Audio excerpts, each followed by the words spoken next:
Hello students, welcome back to study with YouTube channel. And आज के इस video में हम लोग देखने वाले हैं डीएवी क्लास 9 के मैथमेटिक्स के फर्स्ट पीरियोडिक टेस्ट के क्वेश्चन पेपर को। गाइज, ये क्वेश्चन पेपर में जो भी क्वेश्चंस पूछे गए हैं वो बहुत ही ज़्यादा इंपॉर्टेंट है, तो आप सभी इन सारे क्वेश्चंस को अच्छे से कीजिएगा।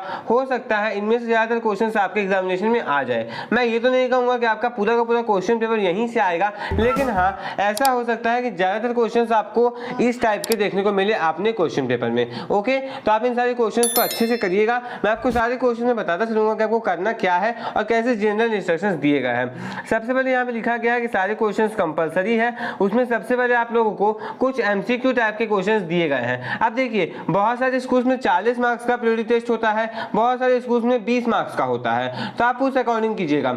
जिनके यहाँ 40 मार्क्स का होता है वो एमसीक्यू को जरूर करें, लेकिन जिनके यहाँ 20 मार्क्स का होता है उनके पास एमसीक्यू आने के चांसेस बहुत कम होते हैं, तो वो बेसिकली सब्जेक्टिव क्वेश्चन की तरफ जाएंगे। ओके, तो चलिए स्टार्ट करते हैं एमसीक्यू के साथ। यहाँ पूछा गया इनमें से कौन सा रैशनल नंबर है, तो सबसे पहले आपको रैशनल नंबर ही पहचानने को दे दिया गया है। सॉरी, इरैशनल नंबर कौन सा है, यानी कि आपको सबसे पहले यहाँ पे इरैशनल नंबर पहचानना है। तो देखिए, अगर ऑप्शन ए की बात करें तो √36 जो कि 6 होता है, √196 जो कि 14 होता है, और √324 जो कि 18 होता है। तो ये तीन ऑप्शंस तो इरेशनल नहीं हुए, डी ऑप्शन इरेशनल हो जाएगा। मैं सारे क्वेश्चंस का आंसर आपको नहीं बताऊंगा, मैं कुछ क्वेश्चंस का आंसर आपको बताऊंगा कि आप कैसे एलिमिनेट करके आंसर्स को फाइंड कर सकते हैं। बेसिकली ये जो क्वेश्चन पेपर है ये आपके प्रैक्टिस के लिए है और आपके लिए कि हाँ, आप समझ पाएंगे कि किस तरह के क्वेश्चन जो है वो एग्जामिनेशन में पूछे जा रहे हैं। उसके बाद है the decimal equivalent of 13/400 is, 13/400 का डेसिमल इक्विवेलेंट क्या होगा ये आपको यहाँ पे बताना है। एवरी इरेशनल नंबर इज आ, क्या कहा गया है कि सारे के सारे इरेशनल नंबर जो होते हैं वो क्या होते हैं, होल नंबर होते हैं? जी नहीं। नेचुरल नंबर होते हैं? बिल्कुल नहीं। इंटीजर होते हैं? सोचिए आप खुद। और लास्ट यहाँ पे सी ऑप्शन में पूछा गया है क्या वो रियल नंबर होते हैं, तो ये आप इस क्वेश्चन को सोचिएगा। Next, degree of the zero polynomial is, zero polynomial का डिग्री क्या होता है? सिंपल क्वेश्चन है ये सब, तो बिल्कुल आपका सिंपल क्वेश्चन है, बिल्कुल थ्योरी टाइप का क्वेश्चन है, आपसे ये क्वेश्चन तो इसलिए बनने चाहिए। How many rational number can you find between 5 and 7, आप 5 और 7 के बीच में कितने रैशनल नंबर फाइंड कर सकते हैं? नेक्स्ट आता है the coefficient of x square in this. अब आपको यहाँ पे एक पॉलिनोमियल दिया गया है जिसमें आपको एक्स स्क्वायर का कोफिशिएंट पूछ रहा है, तो सिंपल है, यहाँ पे आपको कोफिशिएंट दिख भी रहा होगा। X square minus 2x is a polynomial in, x square minus 2x जो है वो कैसा पॉलिनोमियल है? 1 वेरिएबल पॉलिनोमियल है, 2 वेरिएबल है, 3 वेरिएबल है? ये सिंपल क्वेश्चन है, आप इसका आंसर को बिल्कुल एक एक 10-10 सेकंड में भी कर सकते हैं। नेक्स्ट आता है a binomial of degree 20 in the following is, एक बायनोमियल जिसका डिग्री 20 हो, यहाँ पे कौन सा आपको दिख रहा है वो आपको यहाँ पे बताना है। सबसे पहले बायनोमियल क्या होता है? 2 डिग्री का पॉलिनोमियल, यानी 2 टर्म्स वाला पॉलिनोमियल को हम लोग क्या बोलते हैं? बायनोमियल बोलते हैं। उसमें आपको डिग्री चेक करना है कि उसका डिग्री 20 हो। अब डिग्री क्या होता है सभी को पता होगा, हाईएस्ट पावर, तो हाईएस्ट पावर जहाँ पे 20 दिख रहा होगा वो आपका आंसर हो जाएगा।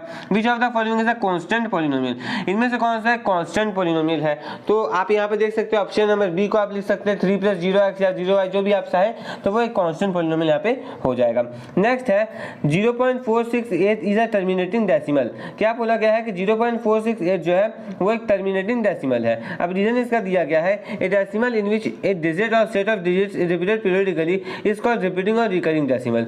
यहाँ पे कहा गया है कि एक डेसिमल जिसके डिजिट और सेट ऑफ डिजिट जो है वो पीरियडिकली रिपीट करते हैं उसको हम लोग बोलते हैं रिकरिंग और रिपीटिंग डेसिमल। क्या ये बात दोनों सही है या फिर आप देखिए यहाँ पे क्या है, क्या ये दोनों सही है या फिर दोनों सही है लेकिन सही एक्सप्लेनेशन नहीं है, या फिर सी ऑप्शन है कि रीजन गलत है, डी ऑप्शन है कि दोनों चीजें गलत है?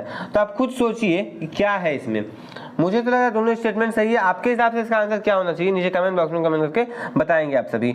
नेक्स्ट यहाँ पे आता है सेक्शन बी। अब जिनका भी टेस्ट 20 मार्क्स का हो रहा है और 40 मार्क्स का हो रहा है उनका मेन फोकस यहाँ पे जाना चाहिए, क्योंकि 40 मार्क्स वाले को तो सभी फोकस करना है, 20 मार्क्स वालों को यहाँ पे ज्यादा फोकस करना है। डिवाइड 8√15 बाई 2√3, आपको 8√15 को 2√3 से डिवाइड करना है। काफी सिंपल डिवीजन है, आसानी से इसका आंसर आप फाइंड कर सकते हैं। Find the value of polynomial at x is equal to -2, x को -2 पुट कीजिए, पॉलिनोमियल का वैल्यू आपको अपने आप मिल जाएगा। अब आपको रैशनलाइज करना है डिनोमिनेटर्स को, कैसे होगा? ऊपर √2 - √5 से मल्टीप्लाई कीजिए, नीचे √2 - √5 से मल्टीप्लाई कीजिए, √2 का स्क्वायर माइनस 5 का स्क्वायर, √2 का स्क्वायर माइनस √5 का स्क्वायर, ऊपर में √2 - √5। आप ऐसे सॉल्व कर सकते हैं। मैं आपको हिंट भी देता जा रहा हूँ, जिसको नहीं समझ में आ रहा होगा कि क्या क्वेश्चन में लिखा वो मेरे हिंट को देख करके, हिंट को सुन करके समझ सकते हैं कि क्या करना है इस क्वेश्चन में। Verify whether 2 and 0 are polynomial, 2 and 0 are the zeros of polynomial. क्या 2 और 0 इस पॉलिनोमियल के जीरोज है, यानी 2 और 0 डालने पर क्या इस पॉलिनोमियल का वैल्यू 0 होगा, आपको चेक करना है। उसके बाद आपको यहाँ पे क्या दिया गया है, सिंप्लीफाई कीजिए, बस आपको सिंप्लीफिकेशन करना है, 2 का पावर 2/3 और 2 का पावर 1/5। नेक्स्ट है फिर आपको डिवाइड करना है बेसिकली, तो डिवाइड भी इजीली कर सकते हैं। नेक्स्ट है find 6 rational number between 3 and 4। अब आपको 6 रैशनल नंबर फाइंड करने हैं 3 और 4 के बीच में। Express 0.001 in the form of p by q where p and q are integers and q not equal to 0। इस बात पे ध्यान दीजिएगा कि ये जो क्वेश्चन है ना आपका express this in the form of p by q, ये क्वेश्चन हर एक स्कूल की तरफ से फेवरेट क्वेश्चन होता है और 2-3 मार्क्स के लिए ये क्वेश्चन तो बिल्कुल ही पसंदीदा है और ये क्वेश्चन ज़्यादातर आता भी है। तो आपको इस क्वेश्चन को जितना अच्छा से हो सके ना, जितना ज़्यादा प्रैक्टिस आप इस टाइप के क्वेश्चन की कर सकते हैं कर लीजिएगा, क्योंकि इस टाइप के क्वेश्चन आपके एग्जामिनेशन में अभी भी आते हैं और फाइनल तक आते रहते हैं। तो आप अच्छे से सारे क्वेश्चन को कीजिएगा। ओके, ये वाला क्वेश्चन। उसके बाद आपको Y square minus 5y plus 6 को फैक्टराइज करना है। काफी सिंपल फैक्टराइजेशन है। Y square minus 2y minus 3y plus 6 कर दीजिए। उसके बाद वाई माइनस 2 को वहां से 3 को कॉमन निकालिए, तो वहां भी वाई माइनस 2 कॉमन आ जाएगा। उसके बाद वाई, इस प्रकार से आप इसको फैक्टराइज भी कर सकते हैं। फाइंड द वैल्यू ऑफ के का वैल्यू निकालिए अगर ये इसका एक फैक्टर है। अब फैक्टर वाले में आप क्या करते थे आपको पता होना चाहिए, तो मैं सारे क्वेश्चन में हिंट आपको नहीं देने वाला हूँ, कुछ क्वेश्चन में हिंट दे दे रहा हूँ, कुछ क्वेश्चन आप खुद भी ट्राई करने की कोशिश करेंगे, क्योंकि बेसिकली आपके प्रैक्टिस के लिए भी है। तो एमसीक्यू हो गया आपका, उसके बाद आपका सेक्शन बी कंप्लीट हो गया, सेक्शन सी कंप्लीट हो गया। तो अभी तक आपका यहाँ पे 32 मार्क्स का क्वेश्चन पेपर कंप्लीट हो चुका है। अब 18 मार्क्स का क्वेश्चन पेपर और है, जिसमें 8 मार्क्स का जो है वो आपका सेक्शन डी है, जिसमें आपको असेसन रीजन नहीं, इसमें आपको केस स्टडी बेस्ड क्वेश्चन देखने को मिल रहे हैं। Okay, two friends start a business together, they decided their capital depending upon a variable expenditure, the capital of two partner together is given by polynomial this which is product of their individual share factor। क्या कहा गया है कि दो factor जो अपने दो friends जो है अपने बिजनेस को स्टार्ट करने की सोचते हैं, वो कैपिटल्स को इस प्रकार से डिवाइड करते हैं कि एक वेरिएबल एक्सपेंडिचर पर डिपेंड कर रहा होता है। ओके, और जो कैपिटल है दोनों पार्टनर्स का टुगेदर नहीं एक साथ, दोनों का जो कैपिटल है वो एक पॉलिनोमियल के द्वारा दिया जा सकता है, जिस पॉलिनोमियल का वैल्यू आपको यहाँ पर दिया गया है, which is the product of their individual share factors, जो कि क्या है, इंडिविजुअल शेयर फैक्टर्स का प्रोडक्ट है। फाइंड देयर फैक्टर्स, आपको उनके फैक्टर्स फाइंड करने हैं। Are their capital share same, क्या दोनों के कैपिटल शेयर सेम हो रहे हैं।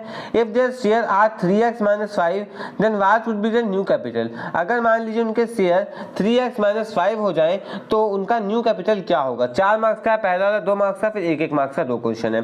ओके, नेक्स्ट है कि अगर x y z 0 है, x + y + z अगर 0 है तो आपको प्रूव करना है कि x³ + y³ + z³ जो है वो 3xyz के इक्वल होगा।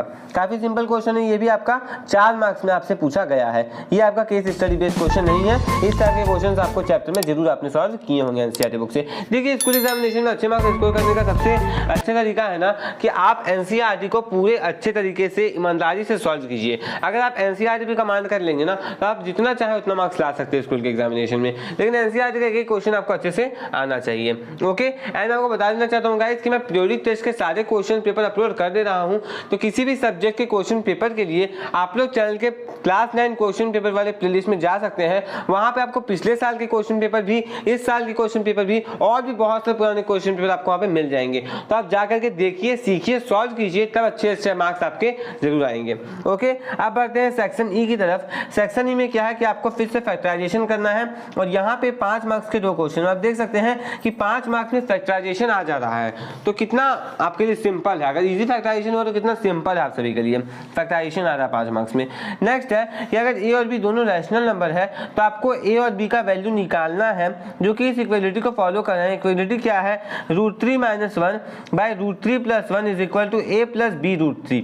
ओके, मैं यहाँ पे हाईलाइट करके बता रहा हूँ, √3 - 1 / √3 + 1 = a + b √3। उम्मीद करता हूँ कि आपको सारी चीजें अच्छे से दिखी होंगी इस पीडीएफ में। ओके, तो इसी के साथ हमारा ये वीडियो कंप्लीट हो गया। मैंने आपको एक एक क्वेश्चन समझा दिया कि क्या करना है क्वेश्चन में, बस अब आप लोग इसे अच्छे से सॉल्व कीजिए। उसके लिए एनसीईआरटी टाइम मिले तो एनसीईआरटी को सॉल्व कर लीजिए, आप अच्छे से अच्छे मार्क्स को स्कोर कर पाएंगे। दूसरी बात, मैंने ये कभी नहीं कहा है कि यही क्वेश्चन पेपर आपके एग्जामिनेशन में आएगा, बस आप इससे हिंट ले सकते हैं कि इस तरह के क्वेश्चन आ सकते हैं, और ये भी हो सकता है कि ज़्यादातर क्वेश्चन इसमें से हो, तो आप अच्छे से इन सारे क्वेश्चंस को प्रिपेयर कर लीजिएगा। तो इसी के साथ हमारा ये वीडियो कंप्लीट हो गया। यदि आपको ये वीडियो पसंद आया तो इस वीडियो को लाइक कर दीजिए, और यदि आप इस चैनल पर नए हैं तो चैनल को सब्सक्राइब करके बेल आइकन को प्रेस करके और प्रेस कर लीजिए, क्योंकि मैं आपके लिए ऐसे एजुकेशन कंटेंट लाता रहता हूँ। स्टूडेंट्स, इस वीडियो को अपने फ्रेंड्स के साथ, अपने क्लासमेट्स के साथ अधिक से अधिक शेयर कीजिएगा, ताकि वो लोग भी इस क्वेश्चन पेपर को सॉल्व कर सके और कुछ नया सीख सके। मिलते हैं नेक्स्ट वीडियो में किसी नए क्वेश्चन पेपर या एक्सप्लेनेशन और सॉल्यूशन के साथ। Thanks for watching.